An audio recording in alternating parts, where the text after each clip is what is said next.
لە 2027 کۆتایی پێ بێ بە دەوڵەتەکەی لە 2028 يعني طبعا دەبێت شتێک زۆر ئاگدار بین. پێغەمبەر عەلەیهی سەلام ئەفەرمێ کە دەجال دەرەچێ لە تۆڕەبوونێکی زۆر تووڕە دەرەچێ. علەما ئەفەرمون ئەوە لە کاتێکدا دەوڵەتی ئیسرائیل ڕوخاوە لۆیە دەجال بە تووڕەیی دەرەچێت و بالفعل جوولەکە هەردەمینێ بەڵام دەوڵەتەکەیان کۆتایی پێدێ.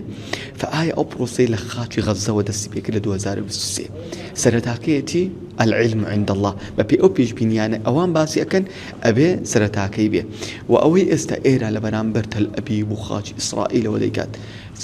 ئەو شەو تقریرێک هاتە بەرچاوم کە لە فاضائیەکانی باسی کرد بە تایبەتی جەزیرە و هەتا کەناڵە کوردەکانی خۆشمان ئێستا تورکیاش داخلی ئەو مەشاکیلە بووە. سین ڕاناوەستی، کۆریای باکوور و باشوور ڕاناوەستن، رووسیا ڕاناوەستێ، یعنی جەنگەکە لە پەرەسەندنە لە گەورەبوونە. فئایە دەشڕوخێ لە کۆتاییدا قسەی نەتەنیاهۆ دووبارە دەکەمەوە کە لە هەڵبژاردننی پێشوو گوتی ئەگەر بێت و ئەمن هەڵ نەبژێرنەوە ئەوە لەعنەتی عەقدی هەشتایەمین دەتانگرێتەوە.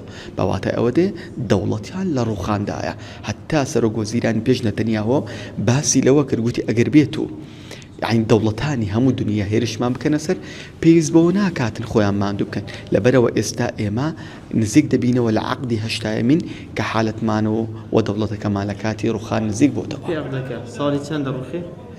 ئەمە نازانین، ئەمە نازانین وەکو باسم کرد.